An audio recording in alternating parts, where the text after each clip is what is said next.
Hello everyone. நம்ம இன்றைக்கி எதை பற்றி பார்க்க போகிறோம்னா யூனிட் 4ல் இருக்கக்கூடிய 11th எக்ஸசைஸ் ப்ராப்ளம் 11 பற்றி பார்க்க போகிறோம். ஸோ இந்த 11th ப்ராப்ளமில் பார்த்தீங்கன்னா ஒரு காயில் இருக்குது. ஸோ அந்த காயிலோட லென்த் பார்த்தீங்கன்னா 15 சென்டிமீட்டராக இருக்குது. அதில் எவ்வளோ நம்பர் ஆஃப் டர்ன்ஸ் இருக்குன்னா 400 நம்பர் ஆஃப் டர்ன்ஸ் இருக்குது. அதோட டயாமீட்டர் பார்த்தீங்கன்னா 0.04 மீட்டராக இருக்குது. தென் பார்த்தீங்கன்னா இதில் என்ன கேட்டிருக்காங்க அப்படின்னா இந்த காயில் வந்து ஒவ்வொரு காயிலும் பார்த்தீங்கன்னா ஒரு ஆம்ஸ் வந்து கேரி பண்ணியிருக்கு, கரண்ட் வந்து கேரி பண்ணியிருந்துச்சுன்னா ஓவரால் காயிலோட மேக்னெட்டிக் ஃப்ளக்ஸ் என்னன்னு கேட்குறாங்க. ஸோ உங்களுக்கு தெரியும் மேக்னெட்டிக் ஃப்ளக்ஸ் எப்படி ஐடென்டிஃபை பண்ணுவோம். Psi B is equal to Li அந்த ஃபார்முலா யூஸ் பண்ணி தான் நம்ம கண்டுபிடிக்க போகிறோம். இப்போ Psi B is equal to Lன்றது என்னன்னு தெரியும் உங்களுக்கு. L is a mu naught n squared A by L. Okay. So அண்ணன் பார்த்தீங்கன்னா அதோட ஐயை நம்ம மல்டிப்ளை பண்ணுறோம். பிகாஸ் Psi Bல அந்த ஃபார்முலாவில் அது இருக்குது. ஸோ அப்போ பார்த்தீங்கன்னா இதை நம்ம எப்படி கன்வெர்ட் பண்ணிக்கலாம், அந்த ஃபார்முலாவை நம்ம கன்வீனியன்ட்டுக்காண்டி ஏ டேர்மை நம்ம பை ஆர் ஸ்கொயர்னு மாற்றிக்கிறோம். பிகாஸ் இந்த இடத்துல நம்மளுக்கு டயாமீட்டர் தான் கொடுத்துருக்காங்க. டயாமீட்டரில் ஹாஃப் தான் உங்களுக்கு ரேடியஸ். ஸோ அப்போ அந்த ஹாஃப் ரேடியஸ் போட்டிங்கன்னா உங்களுக்கு வந்து ஆட்டோமேட்டிக்காக இந்த ஃபார்முலாவில் செட் ஆயிரும். ஸோ அப்போ நம்ம வந்து ஈஸியாக Psi B ஐடென்டிஃபை பண்ணலாம். ஃப்ளக்ஸோட குவான்டிட்டி என்ன அப்படின்றத பார்க்க போகிறோம். ஸோ ஃபார்முலா நம்மளுக்கு தெரியும்.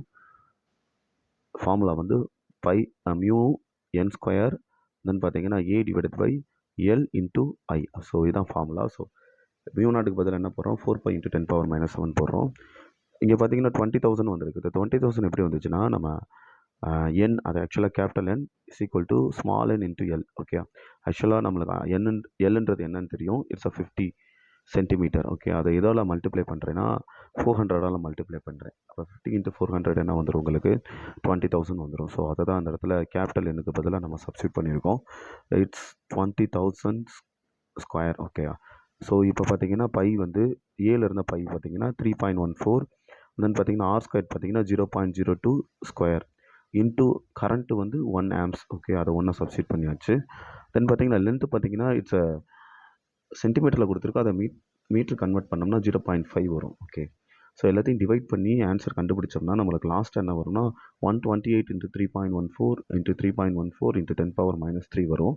ஸோ இதை லாகை சப்ஸ்டியூட் பண்ணி நம்ம இதை ஆன்சர் ஃபைண்ட் அவுட் பண்ணோம்னா நம்மளுக்கு லாஸ்ட்டாக பார்த்தீங்கன்னா 1.262 வெபர் அப்படின்றது கிடைக்குது. ஸோ இப்போ நம்ம என்ன கண்டுபிடிச்சிருக்கோம், ஓவரால் காயிலோட மேக்னெட்டிக் ஃப்ளக்ஸை கண்டுபிடிச்சிருக்கோம். ஸோ இந்த மேக்னெட்டிக் ஃப்ளக்ஸை நான் எதால் டிவைட் பண்ணுறேன்னா என்னால் டிவைட் பண்ணுறேன்.